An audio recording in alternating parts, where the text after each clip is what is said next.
Xudoyorovdan foul. Ramel Almamedov markazga kelib to'pni sherigiga yetkazib beryapti. Zarba yo'llanadi va bu bu yerda esa Sousa Rouha va zarba yo'llanadi. Ko'paytirib yubordi Araujo. Lekin shunda ham to'pni olib qo'yapti. Ajoyib kombinatsiya. Nega?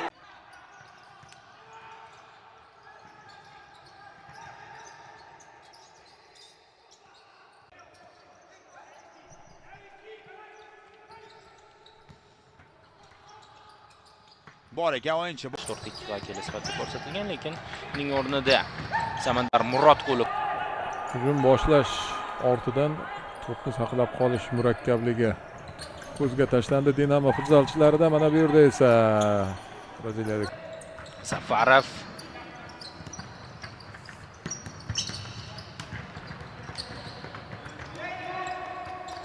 David. Ajoyib uzatma David ijrosida. Yaxshi uzatma.